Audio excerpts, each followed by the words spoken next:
Welcome to Sobol Says for Parshas Behar-Bechukosai. First and foremost, I want to say that this week's class is dedicated in memory of my mother, Rus Bas Reb Tzvi Noach, Aleh Shalom, on the occasion of her upcoming 5th Yortzeit. May these words of Torah be a zechus and an aliyah for her neshama.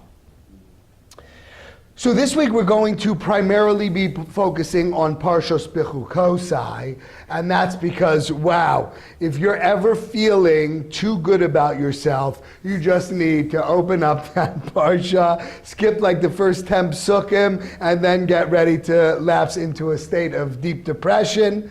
I was so down going over the psukim and the Rashis, since the punishments described are so harrowing and depressing. It's really not so much the horrifying punishments and unimaginable suffering that's depicted.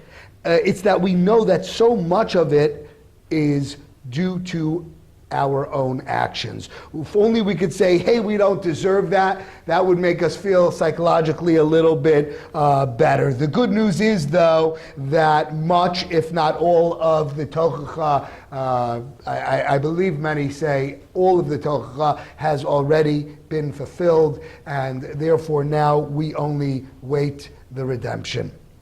But having said that, the purpose of these psukim is certainly not to depress us. It's to remind us that we need to understand Hashem's messages to us when we are not acting properly. If we get that message, if we understand it as coming from Hashem and that it is ultimately for our own good, then we actually turn the punishment into a merit. We will come back to this idea a little later, as well as other outlooks on the blessings and curses. But first, a brief review of some of the actual blessings and curses. We're not going to delve in depth into too many of them, but we're going to look at a couple of them specifically, and then see if we can extract some far-reaching lessons from them.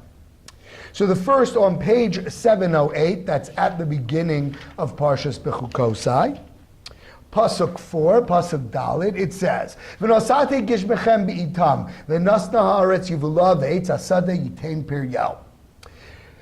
Then I will provide your rains in their time, and the land will give its produce, and the tree of the field will give its fruit. So, of course, this terminology, in its time, the rains in its time, Rashi pounces on that, and that is because, of course, we could understand that rains can be very helpful or very irritating to us, depending on the circumstances, and Rashi looks at that very idea. He says on the word bi'itam, in its time, there'll come at a time when it's not common for people to be outside in the streets. Kagon, b'leilei shabbosos, like Friday nights. And this is my basis for why I do not go out to shiurim and tishes and onegs on Friday nights, because Rashi himself tells us Friday night is a time for staying home and enjoying. And I like to think that I have a legitimate reason for skipping those things because of it. Then it goes on, Pasuk 5, the next pasuk. This is an extremely telling pasuk, and one that seems to shatter the ideal of the American dream. There's a story told about a businessman in the 1920s that came to the Chavetz Chaim, and he asked him for a bracha. And the Chavetz Chaim told him, I wish that you should have a long life of hard work. So the man was a little bit taken aback, and of course, any bracha from the Chavetz Chaim is immeasurable, but he wanted an explanation. So he said, Rebbe, thank you so much for the bracha, but why a lifetime of hard work? That doesn't sound like such a bracha. And the Chavetz Chaim said to him, because hard work keeps you out of trouble. Hard work is something that Hashem gives us so we do not have too much idle time on our hands. And as we all know, what happens when we have too much time on our hands? It's really not good for us. So therefore, he wanted him to have a long life of hard work.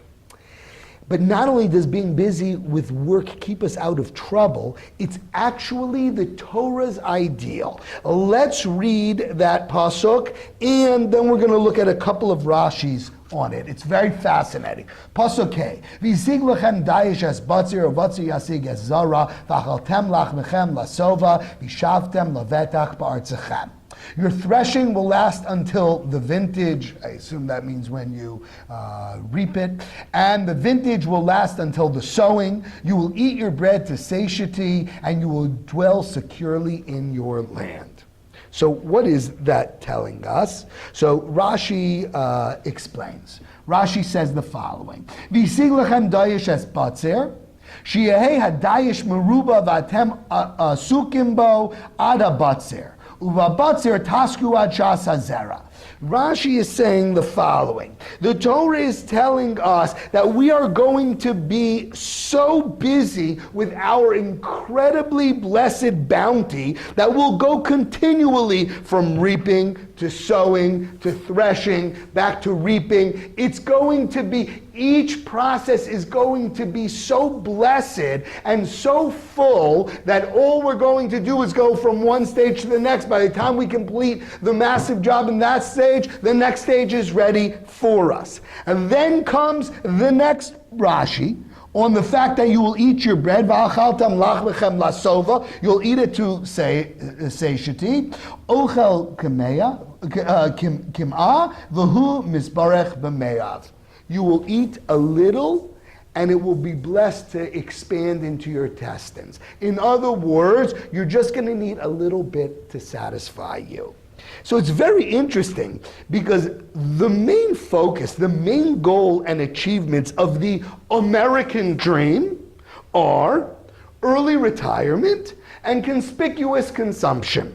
Our American goal is to make a lot of money as fast as we can so we can stop working and be able to buy as many material things as possible. Here the Pasuk tells us just the opposite.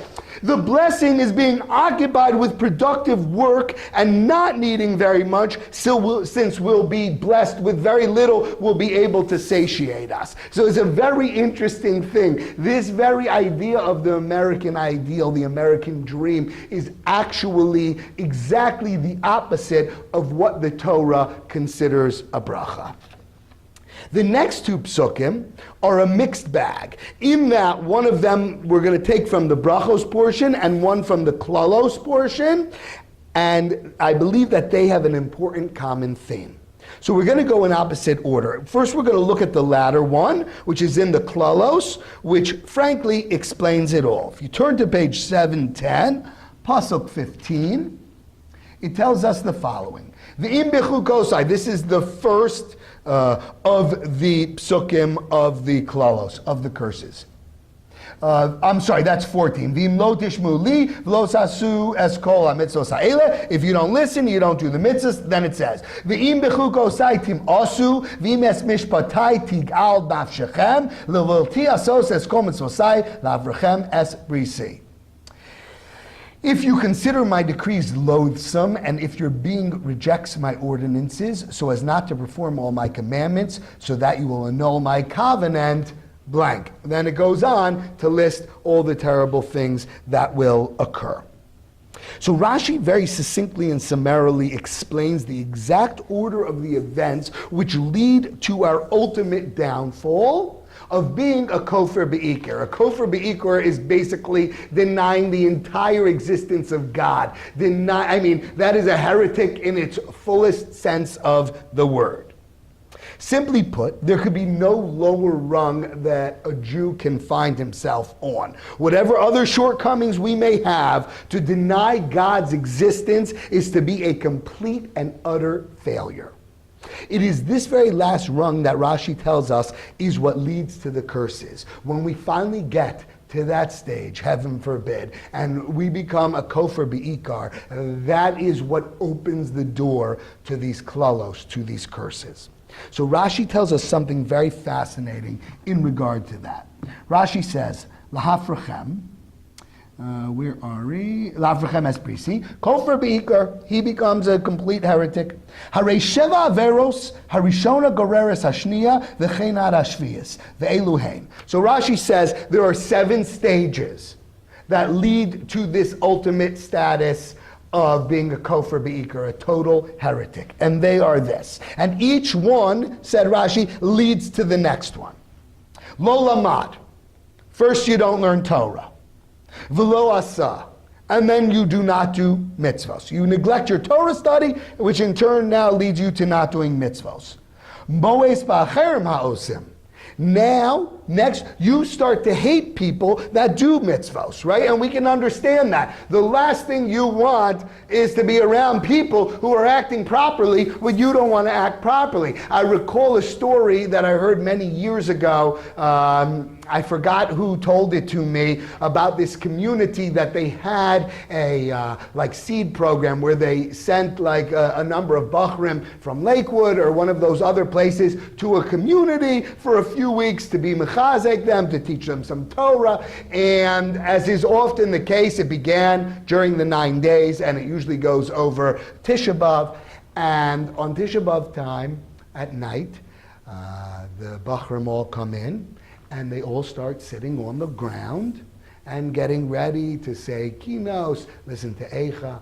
And this older man is sitting on a chair, and they notice a lot of people are sitting on chairs. And the older man starts scolding them and starts yelling at them and saying, what are you doing sitting on the floor? That's not the way we do that. You don't have to sit on the floor. Come sit on a regular chair like everyone else. And he's excoriating them. So they were very embarrassed, but they did not move, but they just, I guess, moved away, sat in the corner. The person who was in charge of them then went over to the man to address this situation.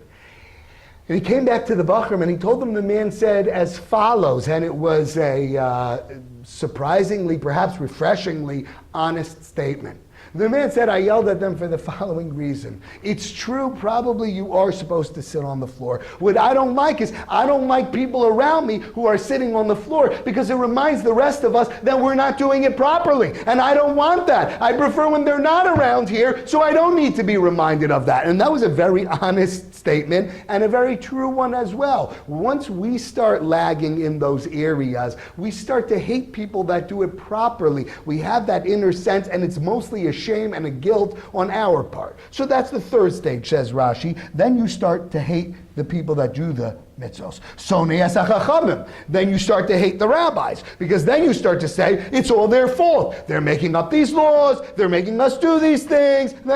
Obvious next step. Now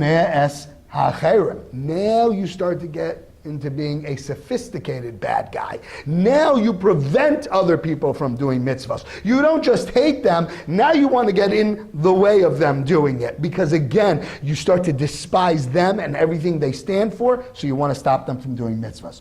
Kofar b'mitzvos, the next stage is that then you start to deny the divine authorship of the mitzvos. And finally, kofar b'ikar. Then you deny the existence of God himself. Says Rashi, those are the 7 stages. One leads to the next. But the interesting thing is, how does it all start?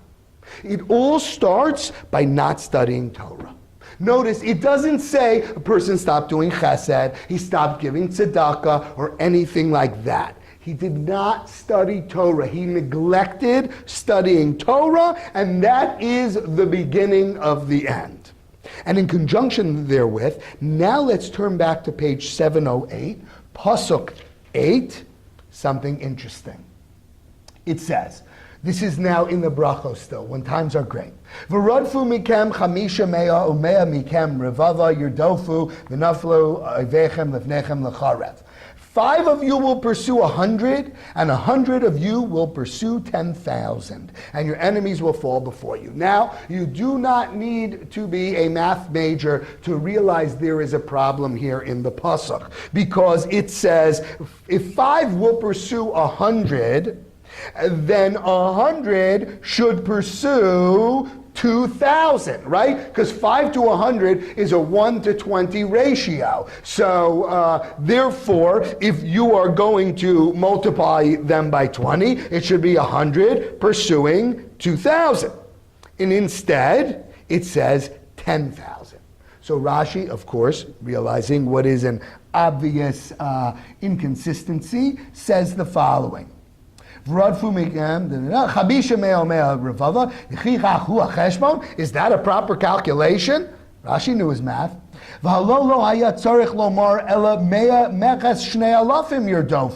Rather, it should have said 100 would pursue 2,000.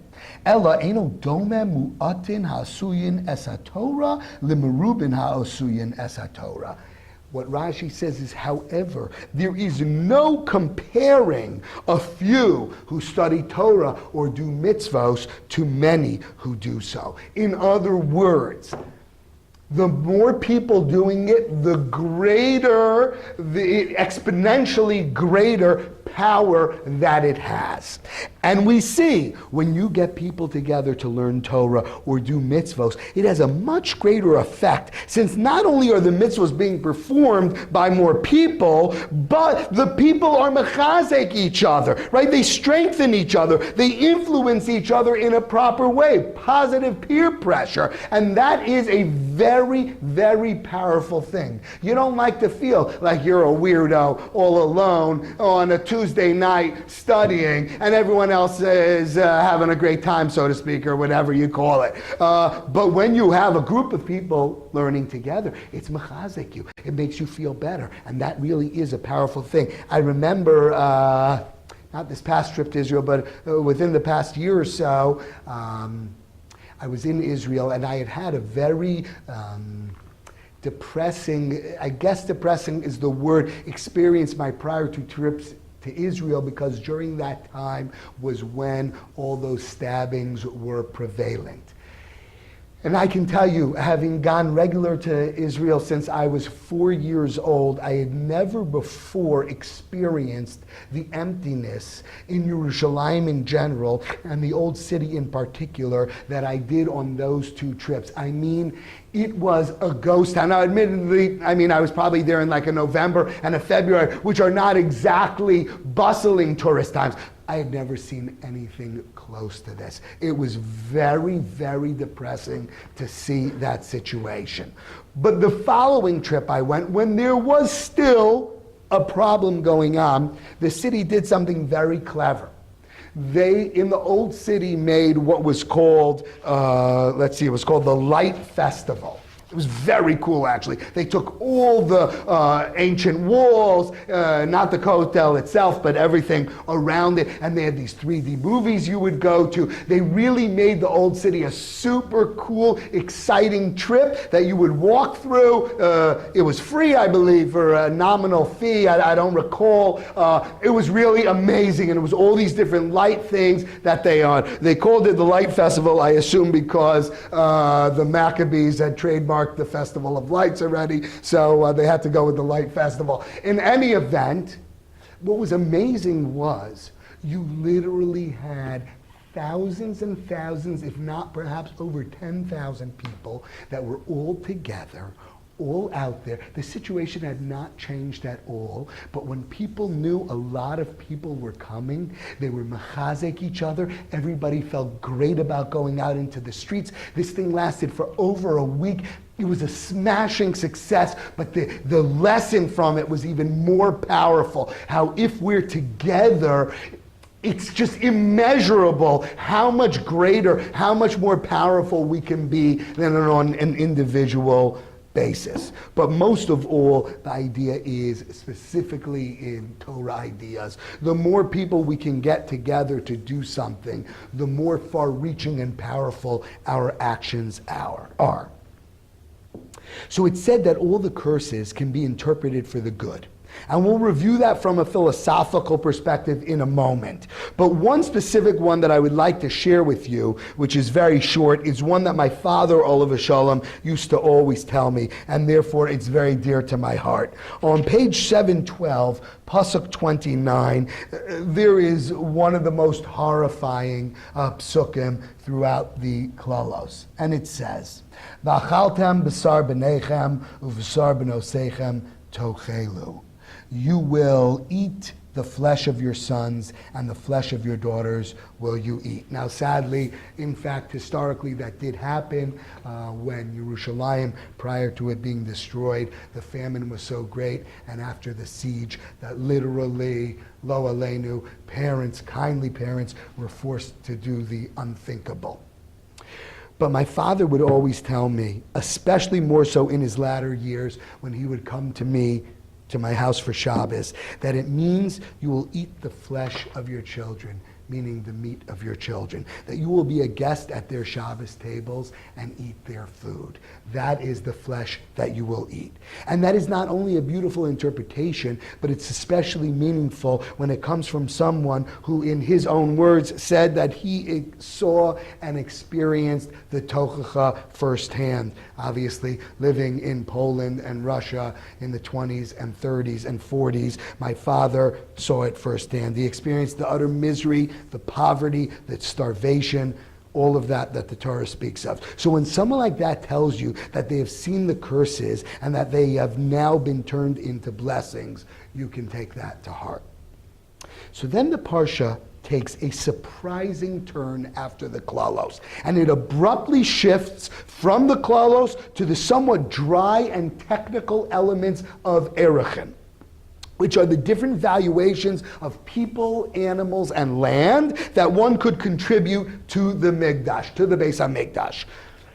What surprises me is that none of the classic commentaries speak on the juxtaposition between the end of the Parsha of the blessings and curses with this Parsha of Erechin. It seems like inserted in this Parsha at the end in a sort of miscellaneous kind of category. So we're going to attempt to give an answer to this shortly, but first to explain. So one could say, I give the value of so-and-so or such and such to the temple.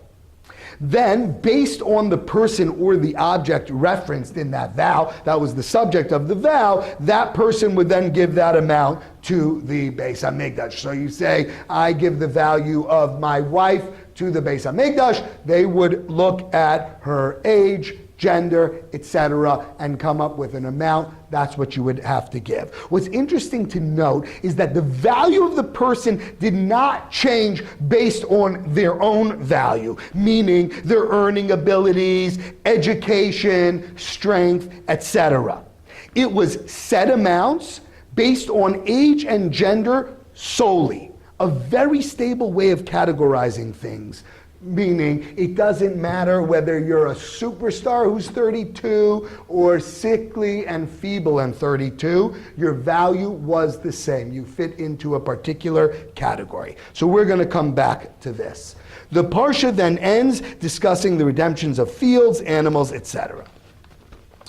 So I thought perhaps we could spend the rest of the time seeing some lessons we can learn from the blessings and curses, as well as learning a little bit about Rabbi Shimon Bar Yochai, whose Hilula, his Yortzeit, was celebrated a few days ago on Lag BaOmer, which was also the day he revealed the Zohar. But first, let's begin with a medrash that I have shared in my class before, but which bears repeating. It is what we call a medrash pliya, a bewildering medrash. So the medrash says the following. It says, I have seen the blessings and I have seen the curses. And the blessings go from Aleph to Taf, and the curses go from Vav to Hey. So what does that mean? So on a simple level, of course, if you look at the Parshas Behar-Bechukosai, the brachos start in the first pasuk, im Bechukosai. They start with an aleph, and they end at the end of pasuk Yud Gimel Komim Yut with a taf.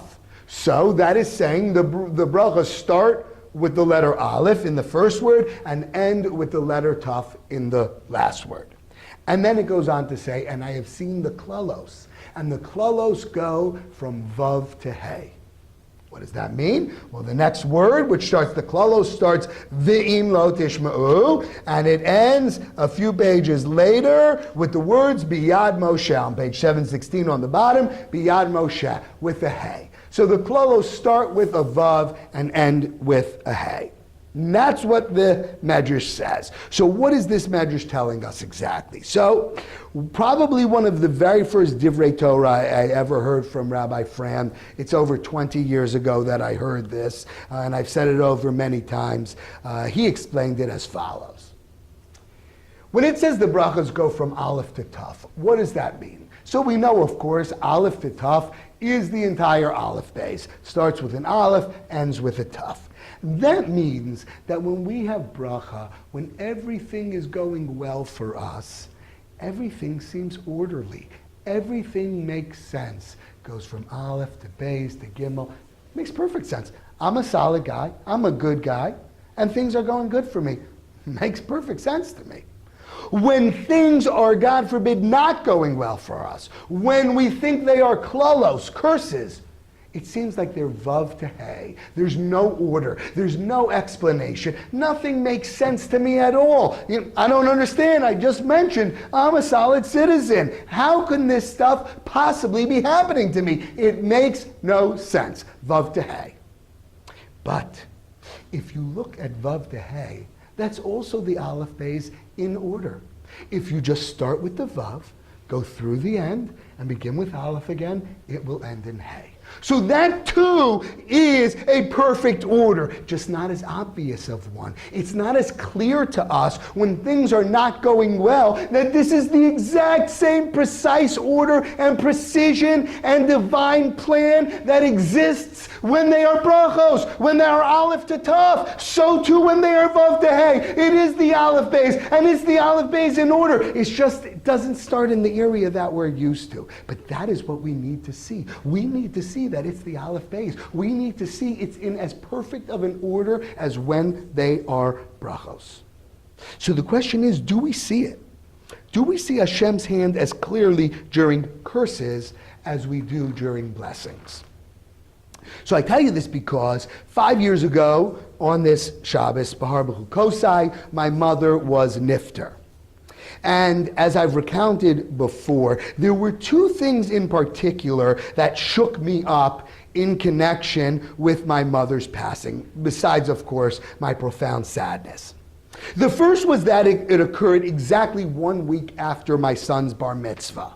Not only was the proximity disturbing, but the fact that she had not suffered any significant decline in her health over the course of those 7 days led me to realize she could have just as well passed away the Shabbos before and truly devastated the Simcha. The second and more immediate thing that shook me up was what occurred earlier in the day. As I've mentioned before, the custom is for the Baal Koreh to read the Tochacha, the curses, quickly and quietly, not wanting to focus on them too much. And for the Baal Koreh, or more commonly, the rabbi of the congregation, to get the aliyah that has the curses. You can insert your own joke here. I was at a bar mitzvah that day, and sure enough, when that aliyah came up, they called me to the Torah. Now, I was slightly put off, and I hesitated for a moment. And then I needed to remind myself that it's all a mitzvah. It's all Torah. And then I went up for my aliyah. I was a little bit upset with myself afterwards for hesitating, but then the real challenge came. A few hours later, my mother passed away. You know, Hashem, through his utter kindness, did send me a gift through my wife. Because after davening and before the luncheon, she insisted I run across the street. The bar mitzvah was actually literally across the street from my house to say hi to my mom. I told her I would do it later, but she insisted, and so I did. And thank God for that, because it would be the last time I saw my mother alive. She passed away 2 hours later. But after the news set in, I could not help but reflect on the fact that only hours before I had received that aliyah. The thought nagged at me throughout my brutally condensed round trip to Israel for my mother's burial. But when I got home and I began to sit Shiva, I realized that the same God who the week before had given us the Simcha of Simchas, an incredible celebration, a wildly joyous one, is the same God who took my mother the following week. And look at what a chesed he did for me. He delayed my mother's passing so we can have an unfettered celebration. So I guess he waited for the next available Shabbos for her to pass on, since Shabbos was appropriate for a righteous person like my mother to pass away on. And upon reflection, I see that is the very message of that aliyah as well. and also the section that immediately follows it. If you turn to page 716, Pasuk 46, this is the last Pasuk of the Aliyah, and also the last Pasuk of the Tochacha. It says, Eila hachukim v'mishpatim v'atoras asher nasan Hashem beino u'ven b'nei Yisrael b'har Sinai b'yad Moshe. These are the decrees, the ordinances, and the teachings that Hashem gave between himself and the children of Israel, Har Sinai, through Moshe. So we see these are the decrees, teachings, etc. that Hashem gave us. All of them. He gave us all of them. The good and the seeming bad, which are really good as well. It's just hard for us to see. It's all from us, Hashem. The same God who gives us the good is the same God who gives us the seeming bad. And that was why I got that Aliyah. So I could be reminded, so I could be warned by Hashem to keep that in mind, because I was about to experience an event that would seem very bad in my eyes, and Hashem needed to remind me that it's all for the good. And that may very well be why the Parsha of Erechin valuations comes immediately after the blessings and curses. As we mentioned before, the striking characteristic of the valuations are that they are consistent, regardless of one's health, education, strength, etc. Whatever it was, as long as you fit in that category, you stayed that consistent amount.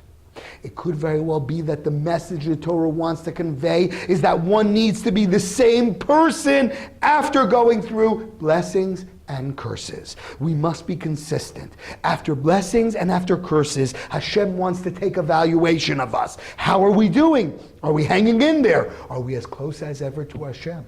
Have we gotten closer? After that whole cycle of ups and downs, do we see Hashem in the Vav to Hey, just as we see him in the Aleph to Taf? Are we steady and stable? And are we the same person that believed in Hashem equally after a blessing or a curse? That is the measure. That is the valuation.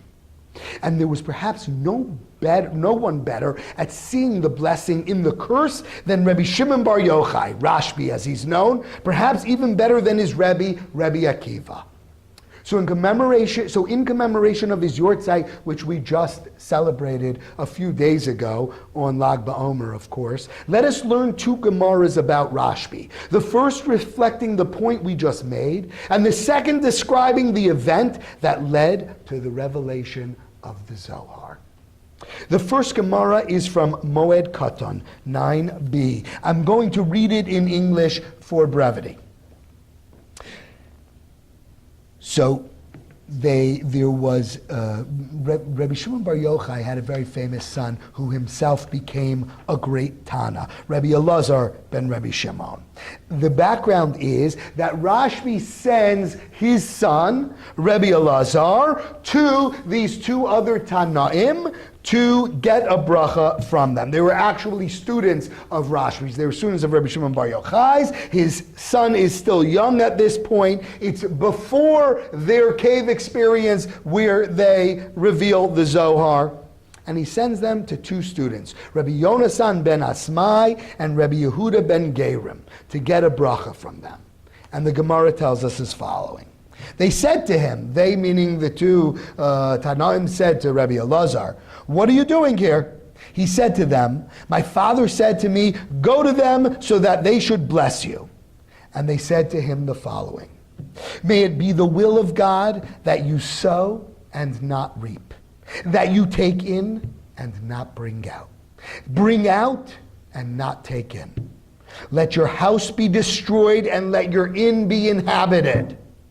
Let your table be disturbed, and may you not see a new year." Whoa. Needless to say, when the son of Rabbi Shimon Bar Yochai came before his father, he said to him, "It's not enough that they didn't bless me, but they caused me pain with what they said." Now it is interesting to note, he doesn't say that they cursed me. Because Rabbi Elazar understood first and foremost, we should look at nothing as a curse. But he was pained by the words that they seemed to have directed at him, and he was pained that he didn't understand exactly what they must have been saying to him. So Rashbi says to his son, "What did they say to you?" So he repeats everything they said. Rabbi Shimon said to him, these are all expressions of blessings, as I will explain. When they said, may it be God's will that you sow and not cut, they meant you will beget children and they shall not die. You will sow, but you will not have to reap. When they said that you take in and not bring out, they meant that you will take in daughters-in-law, and your sons shall not die, so that the daughters-in-law will not go away. Meaning, as was the custom in those days when a man would marry a woman, he would bring the woman to his father's house or to his house, which was usually near his father. So the bracha was that you should bring in, they will bring in daughters-in-law, but they will not bring out, meaning they will never leave those daughters-in-law, whether through death or divorce. And when they said bring out and not take in, they meant that you will beget daughters who will marry, meaning you'll have daughters, and their husbands will not die and cause them to return to you. Just the opposite. You're going to have sons and daughters. Your daughters will go out, they'll go to their husband's town, their houses, and they will not come back to you. When they said, let your house be destroyed and let your inn be inhabited, they meant it in the context that this world is compared to a temporary inn, whereas the next world is compared to a permanent house. He then brings psukim for that. Thus, the meaning of the blessing is that their graves, because he uses a pasuk that refers to a house as a grave, that their graves should be destroyed. Their houses, meaning their graves, should be destroyed, that they should not die, and thus their graves should remain unused. And rather, their life in this world should last a long time. And when they said, let your table be disturbed, they meant that your table should be disturbed by the activities of your sons and daughters, meaning little children and little grandchildren. Boy, do they disturb a table while you're sitting there, they're pulling stuff off, they're knocking stuff off. That's what they meant. And when they said, and may you not see a new year, they meant that your wife shall not die, and you will not therefore have to marry another wife, because your first year of marriage is called Shana Rishona, they call it now, but the idea is that the pasuk says in the Torah that when a man marries a new wife, he shall be free for his home for 1 year. That's a reference to that. He should never have another one of those new years. He should have one wife forever. So that is an unbelievable, what we call spin, it seems, on that kind of a story. But in fact, it was no spin at all. Rabbi Shimon had the absolute ability to actually see the good in the bad. He just did not just say, whatever they said, it's for the good. He could perceive the good in the bad. And I want to suggest that is perhaps why he was chosen to reveal the Zohar. Because Zohar means splendor or radiance. Radiance is not a light that shines from the outside. Rather, it's a warm, soft light that emanates from within.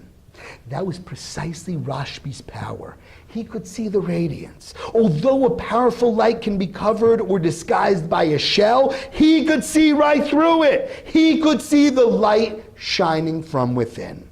Everyone, even his son, who would become a great Tana, could only see the outside shell of those statements by those rabbis, and thus mistake them for curses, or at least not positive statements. But Rabbi Shimon could see their radiance, their light from within, and thus see them for the brachos that they were.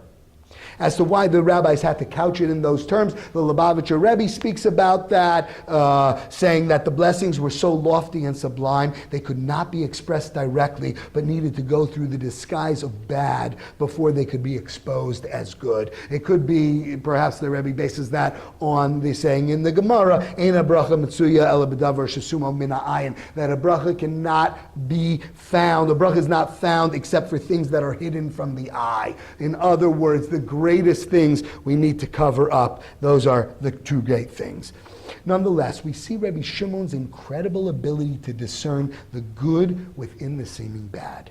And that same incredible ability is on full display in the fascinating and perhaps most famous story about Rashbi and his son, the one in which they hide in a cave and ultimately come to reveal the Zohar. The Gemara in Shabbos, Daf Lamed Gimel. I have not seen anybody comment on that, but I'm assuming because it's just too obvious to note the coincidence that his story is on Daf Lamed Gimel, Lag, which references Lag BaOmer. But the story we will read in English as well for brevity of Rabbi Shimon Bar Yochai and his son. It once happened that Rabbi Yehuda, Rabbi Yossi, and Rabbi Shimon Bar Yochai were sitting together, and Yehuda ben Gerim was sitting next to them. Rabbi Yehuda opened the discussion and said, "How admirable are the deeds of the Romans.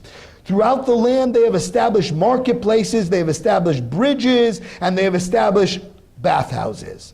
Upon hearing Rabbi Yehuda's praise of the Roman occupation, Rabbi Yossi remained silent. Rabbi Shimon Bar Yochai, however, answered him and said, "Everything they established only to serve their own needs. They established marketplaces in order to have a place for the prostitutes to trade their wares. They made bathhouses only in order to beautify their own bodies. And they built bridges in order to collect tolls from those that traverse them." Yehuda ben Gerim, who had heard this whole exchange, went and told over their words. It's unclear whether he told it to the Roman authorities himself or just started talking about it, like all the leaks they have in the government these days, but ultimately it gets back to the Romans. And when they heard that, they proclaimed the following decree. Yehuda, meaning Rabbi Yehuda, who elevated the status of the Romans, right? He said we were great, he shall too be elevated. He always got to speak first at any kind of function. Yossi, Rabbi Yossi, who remained silent, they exiled him to Tzipori. Shimon Bar Yochai, who denigrated us, he shall be executed.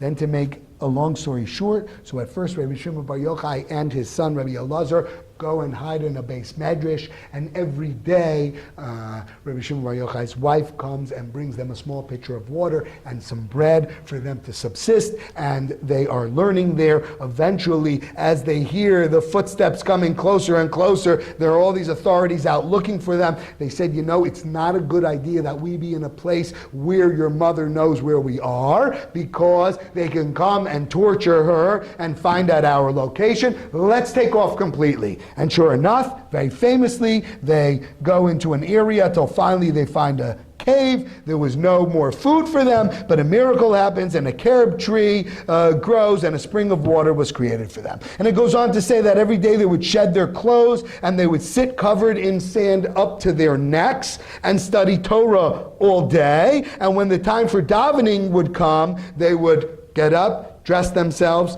daven, and then again they would take off their clothes, go up to their necks, so that way their clothing would last them. They didn't know how long they would be in there. Turns out to be 12 years. And they stayed in there until one day Eliyahu Hanavi comes, and he says out loud, like, "Oh, who will inform Rabbi Shimon Bar Yochai that the Caesar has died, and therefore his decree has been annulled?" They got the idea, and they come out, and they basically start zapping people. They're so holy at this point, they can't even handle regular people, and they go out, and they see this guy, he's just simply plowing the field, and Rabbi Shimon Bar Yochai says, this is what he's doing. He could be learning Torah. He's forsaking the world to come for this. He looks at him, and boom, the guy would get incinerated. And so, after a little while, a bas kol rings out and says, "Have you emerged from seclusion in order to destroy my world?" And Hashem says to them, "Go back into the cave again."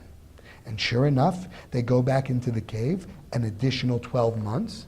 During that time is when the Zohar is revealed to them, and they compile the Zohar.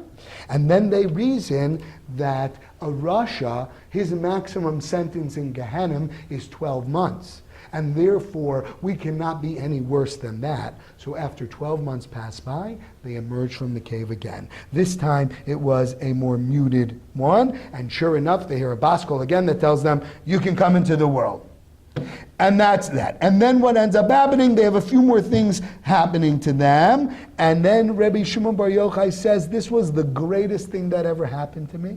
Because since I've come out from the cave, he goes on to say, he used to have his son-in-law, Rav Pinchas ben Yair, who was a great Tana in his own right, would be able to everything Rabbi Shimon Bar Yochai said, every problem he came up with. Rav Pinchas ben Yair used to have 12 solutions to it. But after he came out of the cave, any statement that Rabbi Pinchas ben Yair said, Rabbi Shimon Bar Yochai had 24 possible solutions, showing that his level had increased so greatly during his time in the cave, and for that he thanks Hashem. And just a PS to the story. Later, Rabbi Shimon went out to the marketplace, and there he saw Yehuda ben Gerim, the person whose words were the ones that originally caused him the problem. And Rabbi Shimon said, "Is this one still in the world?" He set his eyes upon him and turned him into a heap of bones. In other words, that was the end of the line for Yehuda ben Gerim. So that's an incredible story. Not only did Rabbi Shimon see the good within that episode, but there is a cautionary tale in there as well. It occurred to me that Yehuda ben Gerim that he kills at the end is the same guy, by the way, who gave his son the cursing blessings in the beginning, which is incredible and certainly no coincidence. Perhaps the message is that we shouldn't get too carried away and start convincing ourselves that we should curse people so that good will come out of it. It was one thing when he gave the disguised blessings, but telling the Romans, no way. While we see the good that comes through the seeming bad, maybe a higher good, it's not our business to go about facilitating that for other people. That's for God to do. But what we learn from the blessings and curses, their juxtaposition to the Erechin, the constant valuations, and from Rabbi Shimon Bar Yochai, is that it all comes from Hashem. It's all good, and we must recognize it as such. We must trust the source and recognize it's all from the same source. What happens is not nearly as important as how we react when it happens. I don't mean initially. Obviously, we're humans. Something terrible happens, we have that initial reaction. But rather upon reflection, how do we react? As I've mentioned before, the victory is in the battle. The end results are not nearly as important as how we react in battle. When times are tough, do we hunker down, see God's hand, call out to Him, and accept that whatever occurs is for the good? While we see from Rabbi Shimon that the good that comes through the bad may be a higher good, ultimately all we want is that which is patently good. But if, when we are counted, when our valuation is taken, we show that we calmly and consistently recognize that it all comes from Hashem and it's all good, then all will be good. Life is a roller coaster, but we should not be. When confronting the inevitable peaks and valleys of life, our demeanor, our attitude, our outlook must remain the same, even-keeled and with deep understanding. Our valuation should remain constant and stable, whether we are up or down for the count. Good Shabbos.